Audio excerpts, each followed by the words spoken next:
I've always wanted to have a museum of my own. I didn't know what I was going to have in the museum, and then the cats things came along, and I started collecting cat stuff, and figured, well, I have a cat museum, so.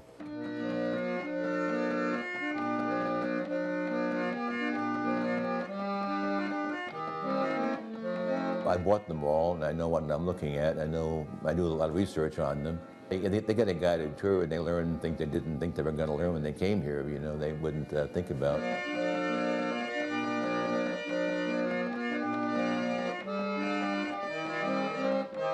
So people can learn a lot about, art as well as learning about cats.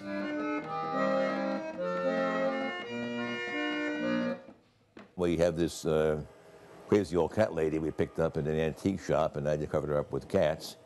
And the little carousel was built by somebody up in Clinton, Tennessee, and I brought it home here.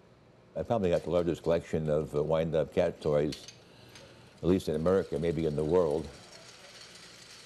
This is the ironing cat, which is one of the more rare automatons. When you wind it up in the back here with a key, and then when you get it going, it irons across the ironing board, back and forth, looking at the iron, make sure it's getting the right place, I guess. Cats are easy to care for. For the most part, they're very affectionate, but they're not really pushy about their affection. Usually they're very polite. They'll come to you and meow, and they get on your lap and jump up in your lap when you say, okay, pat your knee or something, and invite them to come up. So you also operate a cage-free, no-kill cat shelter. There's so many other shelters around that, that have a lot more income than we do and a lot more help than we do. So really we're taking all we can take is the hard part of it. Right. Basically what we do is rescue as many cats as we can, as space allows and finances allow. Allow them to live here in a home-like environment for as long as it takes to either get them adopted or for the rest of their natural lives. I really admire cats, and because they're independent, they don't need anybody else to take care of them. I admire people that can take care of themselves. Okay, well, this cat actually came out of England by way of Virginia, and when it came into town, it was natural wood. This was carved by hand out of one piece of tree wood.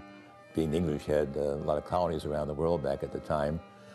This was probably in some colony in the east, like maybe Borneo or Malaysia.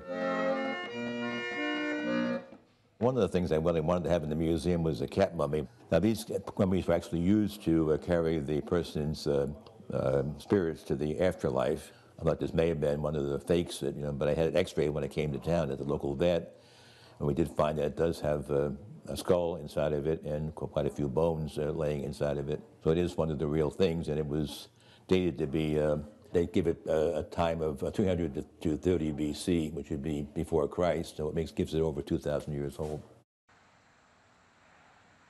They get into your heart, really easily. Mm-hmm. She's really happy. So Julie, you work here at the Antique Mall? Mm-hmm. Yeah, I was up to get coffee yesterday at the desk up there, and Julie had this cat, and I said, well, what are you going to do with it? And she said, well, I'll keep it. I'm still. You got beautiful blue eyes. Mm-hmm. Yeah. I've always kind of wanted a Siamese with very clear markings like this too, and she's very purry and friendly. Oh, a lady came in yesterday with her, and she had her bundled up in a little blanket, and I looked up and thought, oh no, someone wants to wants to drop off a cat, and we looked at her and look the other way. The camera's this way. But there's people coming this way. The cat has faith in itself, like I have faith in myself. I don't need anybody to help me. I'll just go ahead and do it if I want to get something done. So the cats are a lot like me. Plus they're quiet, they don't bark. You can find the American Museum of the House Cat in the Old School Antique Mall at 4704 Highway 441 South in Silva. Hours are 10 a.m. to 5 p.m. Tuesday through Saturday and noon to 5 p.m. on Sunday. The museum is closed on Mondays. For more information, call 828-293-0892.